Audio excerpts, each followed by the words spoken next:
Continuamos hoy, amigo oyente, nuestro estudio en el libro de Mateo, en el Nuevo Testamento, y vamos a comenzar con el capítulo 1, porque solamente pisamos el umbral de este Evangelio en el programa anterior, y todo lo que hicimos fue presentar una introducción.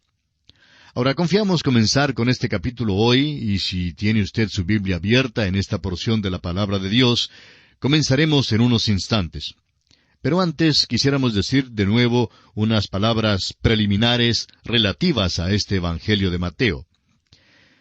Debemos decir que este Evangelio se parece mucho al libro de Génesis. Como hemos dicho, hay dos libros claves de la Biblia, y usted necesita leerlos y meditar en ellos. Estos son dos libros con los cuales debemos estar muy familiarizados. Creemos que es importante meditar cuidadosamente al leer estos libros.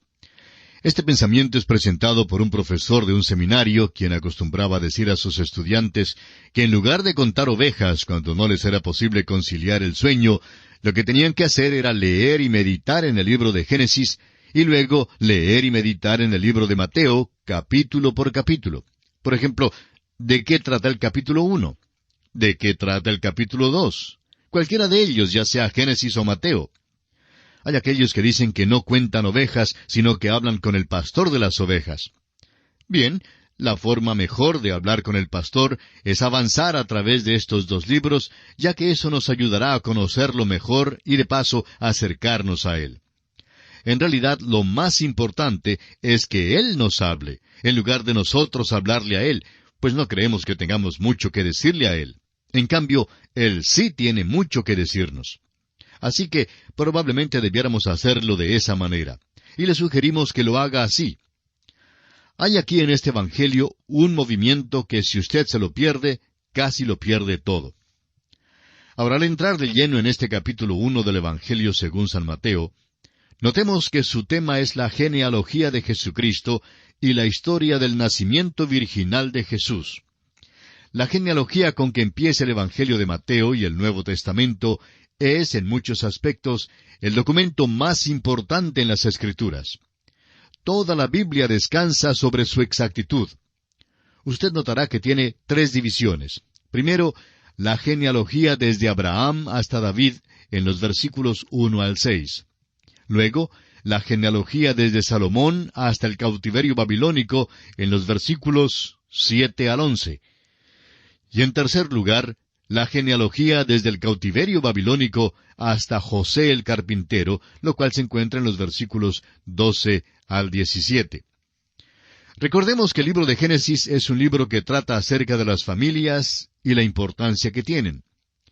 Aquí, el Nuevo Testamento principia con esta genealogía muy importante. Ahora debemos confesar que, en primer lugar, esto parece algo pesado. Si le damos a alguien un Nuevo Testamento, y si tal persona empieza a leer aquí en el Evangelio de Mateo, donde lo primero que encuentra es una genealogía, bueno, no creemos que vaya a continuar leyendo. Un capellán cuenta que durante la Segunda Guerra Mundial había distribuido literalmente miles de Nuevos Testamentos a los que servían en el cuerpo militar. Y él vio cómo los hombres se sentaban en sus camas para leer por 1 minuto o 2 en el principio de Mateo. Y al empezar a leer aquella genealogía en Mateo, llegaban a la conclusión de que este librito no era para ellos. Y no podemos culparlos. Nuestro punto de vista es que debemos usar un poco de sabiduría en la distribución de la literatura cristiana. La persona corriente debe empezar leyendo primero cualquiera de los otros 3 evangelios, más bien que en el Evangelio de Mateo. Pero eso no disminuye en ninguna manera la importancia de esta genealogía que se menciona aquí. El Nuevo Testamento se apoya en la exactitud de esta genealogía porque establece el hecho de que el Señor Jesucristo es del linaje de Abraham y también del linaje de David. Ambos son muy importantes. El linaje de Abraham lo coloca en la nación israelita, y el linaje de David lo coloca sobre el trono. El Señor Jesucristo, pues, procede de aquel linaje. Las genealogías fueron muy importantes para la nación de Israel y por medio de ellas se podía establecer si una persona tenía un reclamo legítimo en cuanto a un linaje en particular. Por ejemplo, cuando los israelitas regresaron de la cautividad, encontramos en el libro de Esdras que éstos buscaron su registro de genealogías y no fue hallado. y fueron excluidos del sacerdocio. Así leemos en Esdras capítulo 2 versículo 62. Fue posible en el día de Esdras comprobar el registro de la tribu de Leví y excluir a todos los que hacían un reclamo falso. Evidentemente, el gobierno guardaba las genealogías, poniéndolas a disposición del público. Creemos que eran guardadas en el templo porque Israel era una teocracia. En realidad, aquí tenemos un lugar donde la Iglesia y el Estado verdaderamente se unían. La religión y el Estado eran uno. Esta genealogía evidentemente se exhibía y bien pudo haber sido copiada de los registros públicos hasta el año 70 después de Cristo, cuando el templo fue destruido. Los enemigos de Jesús podían haberla comprobado y es muy probable que lo hicieran. Esto es interesante e importante porque disputaban cada movimiento del Señor Jesús, aún ofreciendo una supuesta explicación para tratar de negar la resurrección, pero nunca disputaron esta genealogía. La razón para esto tiene que ser que la estudiaron minuciosamente y llegaron a comprobar su exactitud. Ahora, esto es muy importante porque pone a Jesucristo en una posición muy singular. Usted recordará, amigo oyente, que él dijo que el pastor de las ovejas entra por la puerta, pero el ladrón y el salteador suben por otra parte para entrar en el redil de las ovejas. Aquel redil es la nación de Israel. Jesús no entró en el redil por una cerca de atrás, ni entró por el callejón. Entró por la puerta misma. Nació del linaje de David y dentro del linaje de Abraham. Esto es lo que Mateo expone para nosotros. Jesucristo es el cumplimiento de todo lo que se ha dicho en el Antiguo Testamento. Es de suma importancia y debe ser considerado así. A los enemigos de Cristo, pues, nunca les fue posible disputar su genealogía. Tuvieron que buscar otros medios de disputar en su contra, y por supuesto los hallaron. El que no quiere aceptar la verdad siempre encuentra la manera de disputarla o discutirla o alguna excusa para no aceptarla. El autor de estos estudios bíblicos, el Dr. J. Vernon McGee, contaba que en su juventud llegó a interesarse en la Biblia por primera vez y asistió a una conferencia bíblica de verano donde el Señor le habló. Al enseñar la palabra de Dios, su profesor de Biblia conmovió su corazón. Y decía el Dr. McGee que una mañana este profesor preguntó, ¿cuántos de ustedes jóvenes han leído toda la Biblia en un año?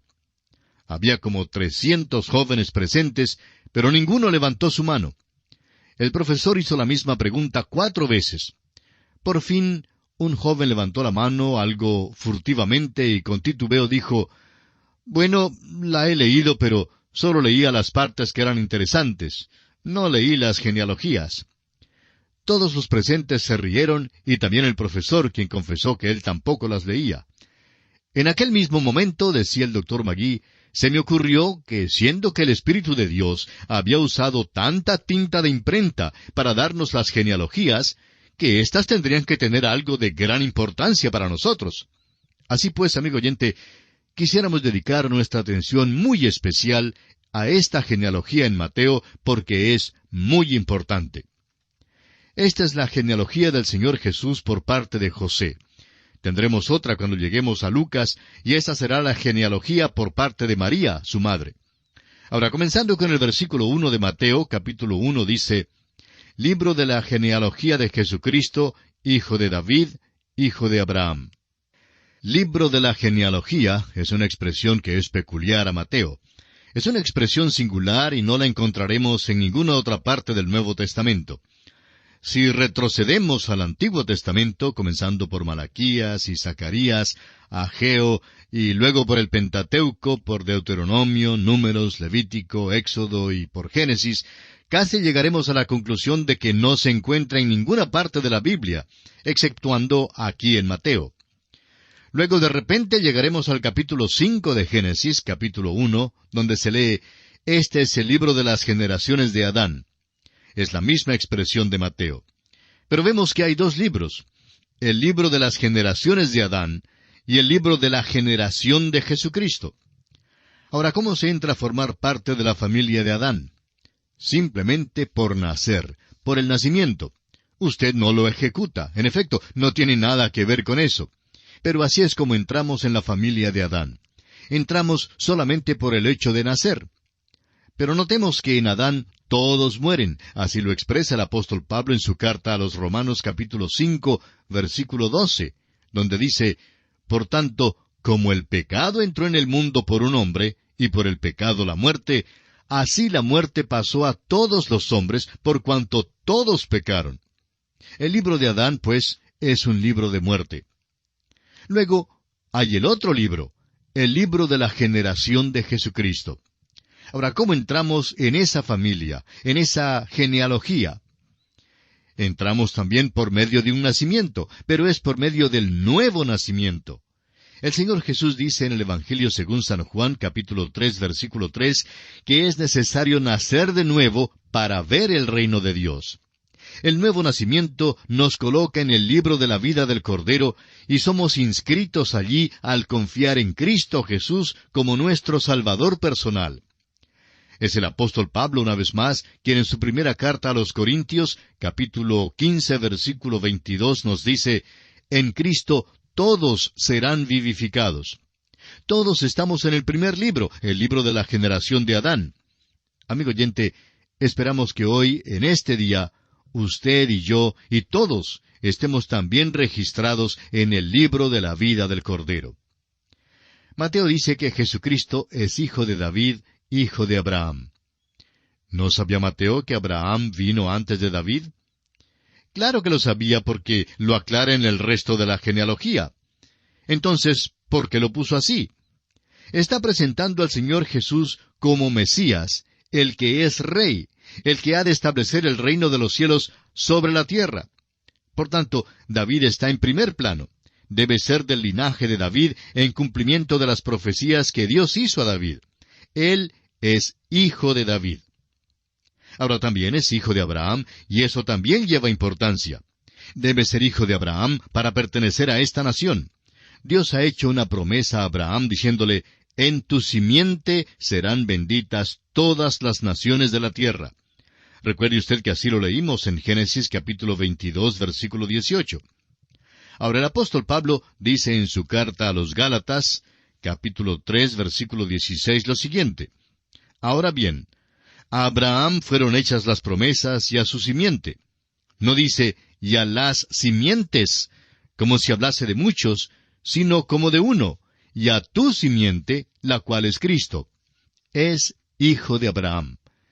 Leamos ahora los versículos 2 hasta el 6 de este capítulo 1 de Mateo. Abraham engendró a Isaac, Isaac a Jacob, y Jacob a Judá y a sus hermanos. Judá engendró de Tamar a Fares y a Sara, Fares a Esrom y Esrom a Aram. Aram engendró a Aminadab, Aminadab a Naasón y Naasón a Salmón. Salmón engendró de Rahab a Booz. Booz engendró de Ruth a Obed, y Obed a Isaí. Isaí engendró al rey David, y el rey David engendró a Salomón, de la que fue mujer de Urías. Ahora, ¿cuántos de nosotros pensamos que fuera interesante esta lectura? Pues quizá muy pocos. Dejamos de leer allí, pero note usted que en esta sección hay 4 nombres que sobresalen como si fueran avisos luminosos. 3 de estos nombres son nombres de gentiles. Los gentiles simplemente no aparecían en esta genealogía, y sin embargo, aquí hay 3. Hay gentiles en el linaje de David. Y en esta genealogía usted encontrará también 4 nombres de mujeres. Las mujeres simplemente no valían en aquellos días y por costumbre no aparecían en las genealogías. Los tiempos han cambiado y la posición relativa de la mujer ha cambiado, pero todavía tenemos algo sobrante de aquellos días. ¿Qué apellido toma una pareja cuando se casa? Toma el apellido del hombre. Es el apellido de él el que lleva, no el de la mujer.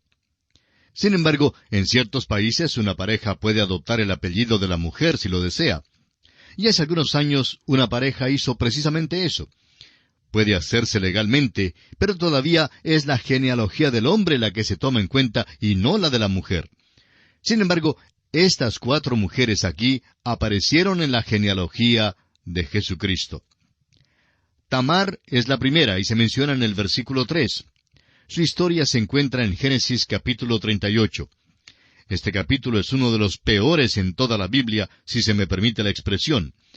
Tamar apareció en la genealogía porque fue pecadora. Ahora, Rahab Es la próxima y es mencionada en el versículo 5 de Mateo capítulo 1. No es una persona muy buena en la historia que aparece en Josué capítulo 2. Pero llegó a ser una mujer maravillosa después que llegó a un conocimiento del Dios vivo y verdadero. El escritor a los Hebreos en el capítulo 11, versículo 31 nos dice, «Por la fe Rahab la ramera no pereció juntamente con los desobedientes, habiendo recibido a los espías en paz». Apareció en la genealogía de Cristo por la sencilla razón de que creyó. Tuvo fe. Y note usted la progresión aquí. Venga como pecador y luego tienda la mano de fe. Ruth es la próxima mujer que es mencionada en el versículo 5 de Mateo capítulo 1. Es una persona amable y no encontraremos nada malo en ella.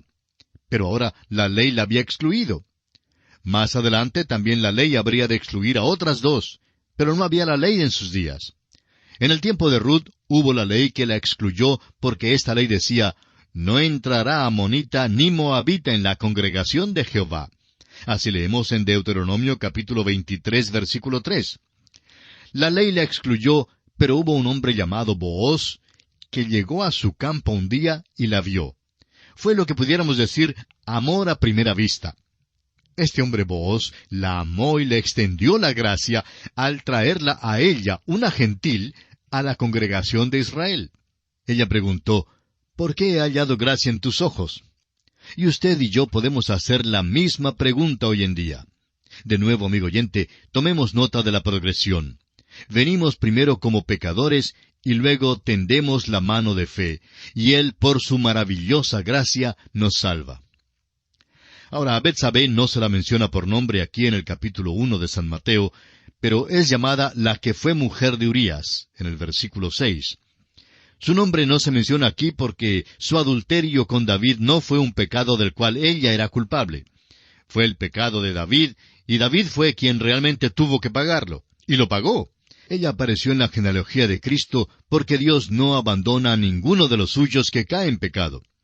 Es posible que una oveja salga del redil y llegue a perderse, pero tenemos a un pastor que busca a esa oveja y siempre la trae de nuevo al redil. Trajo de nuevo a David. De modo que aquí mismo en esta genealogía tenemos la historia de la salvación. Ahora bien, hay otras cosas interesantes en cuanto a esta genealogía. Si se compara esta genealogía con la que se encuentra en el libro primero de Crónicas, capítulo 3, notaremos que en el versículo 8 de Mateo, los nombres de Ocosías, Joás y Amasías se omiten. Esto demuestra que las genealogías se citan para darnos un vistazo de cierta línea de descendientes y que no es necesario que cada individuo sea nombrado en cada genealogía en la Biblia. Creemos que debemos recordar esto en las genealogías que aparecen en Génesis antes del diluvio. No son necesariamente genealogías completas, pero están allí para trazar ciertos linajes. Nosotros creemos que el hombre ha estado en esta tierra por muchísimos años más que la fecha que aparece en los márgenes de muchas ediciones de la Biblia. Recordemos que estas fechas son dadas por el historiador Ussher y no son parte íntegra de la Biblia misma. Y aquí, amigo oyente, tenemos que detenernos por esta oportunidad. Continuaremos, Dios mediante, en nuestro próximo programa y esperamos contar con su siempre amable atención. Mientras tanto, le sugerimos leer todo el primer capítulo del Evangelio de San Mateo para estar informado de su contenido y estar así mejor preparado para nuestro próximo estudio. Será entonces hasta nuestro próximo programa, amigo oyente. Es nuestra oración que el Señor le bendiga abundantemente.